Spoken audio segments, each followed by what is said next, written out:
je profitais de cette petite balade incroyable pour parler de Yu-Gi-Oh! Qui était un de mes dessins animés préférés quand j'étais petit.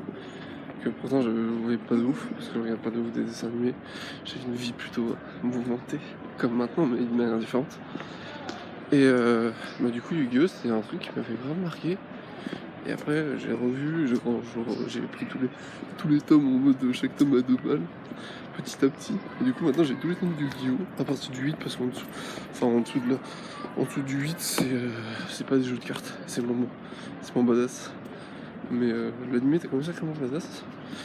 Et pourquoi en fait j'aimais autant cet animé? Et pourquoi même je trouve ça aussi maintenant déjà les gens, une grosse critique c'est incohérent. Genre ouais, les jeux de cartes et tout, machin.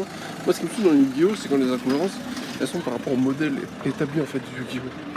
Genre comment dire, quand on dit les cartes pièges, tu peux les utiliser que durant le tour d'adversaire.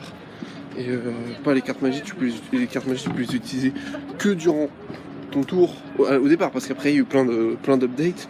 Mais au départ, les cartes magiques tu les utilises dans ton tour et pas celui de l'adversaire. Et les cartes pièges, tu peux pas les utiliser le tour où tu as posé. Et genre ça c'est une règle de Yu-Gi-Oh! Quoi.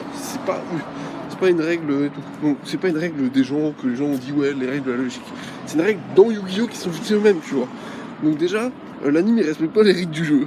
Donc déjà c'est drôle. Bon, c'est pour faire plus spectaculaire et tout. Mais ça casse les couilles. Parce que moi je me rappelle, j'étais choqué parce qu'à un moment il y avait un monstre qui avait pas d'effet, il détruisait une carte magique. Et j'étais là en mode mais ça. Wow. Genre pour détruire une carte magie, soit tu utilises une autre carte magie, soit tu utilises un effet de monstre. Mais le monstre il a 0 effet, donc il peut rien faire.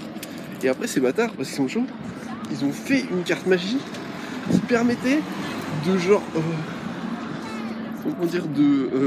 canoniser ce procédé. Ce qui fait que quand tu changeais la position de ce monstre, qui est un monstre normal, qui restait un monstre normal, tu pouvais détruire une carte magie. J'étais là en mode c'est des génies, de 1. Et je vais en revenir au point qui est, voilà, Yu-Gi-Oh! Ça n'a pas de logique. Et les shonen ça n'a pas de logique, hein. Les shonen ça n'a pas de logique. Donc en gros, c'est un garçon avec une queue de singe qui est arrivé, qui est censé être le descendant de race de Saiyan, on peut lancer de l'énergie par ses bras, je sais pas comment on fait, même les humains d'ailleurs, hein.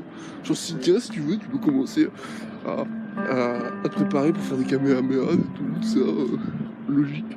Tu peux avoir une puissance pour détruire une planète, Krillin peut détruire une planète avec sa puissance, alors que c'est juste un humain à la base. Dinguerie.